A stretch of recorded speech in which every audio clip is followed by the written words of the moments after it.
Sakakay na altaw, Bicolandia. Kung sidong maraypahan mo yan, Melchor Punggulto. Inian, Bicol News TV. Yaon dito ngunyan sa Partido State University Goa Camarines Sur na kung saan sa tuyang interview ng mga nagkapirang estudyante manungod sa kung ano ang sendang opinyon puntahan daw ang ibang mga kobenan ngunyan na ininteresado sa mga lokal na kultura. Iyan ang sa tuyang aramon ngunyan na aldaw.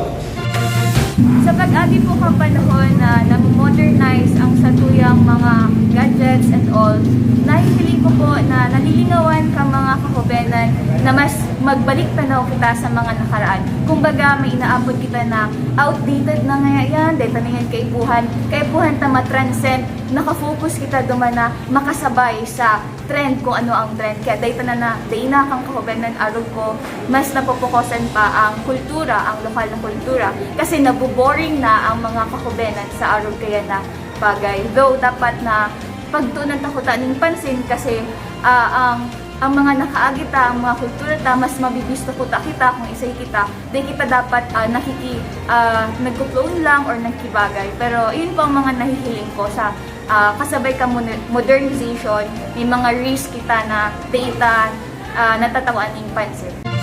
The main reason why ang kahobenan na hindi na interesado sa mga lokal na kultura is because of the technology.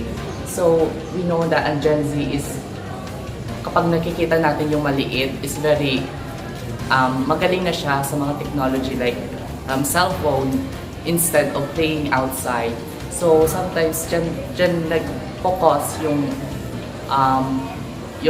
hindi na nagkakaroon ng hindi na nakaka-interested sa mga pag-join sa mga local culture like let's say for example the festivals. We have a lot of festivals in this Philippines, so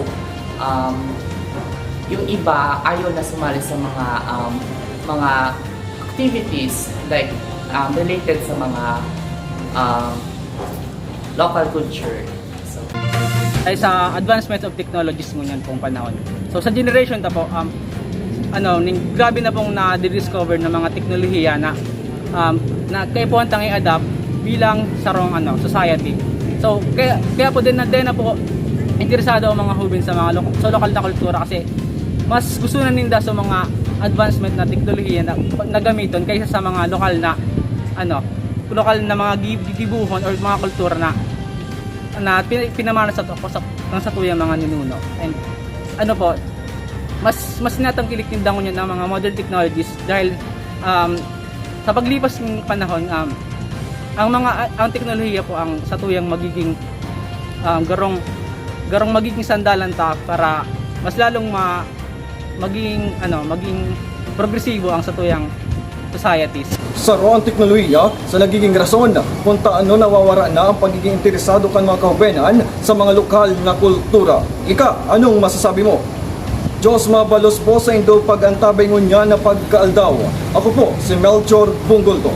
Inian, Bicol News TV.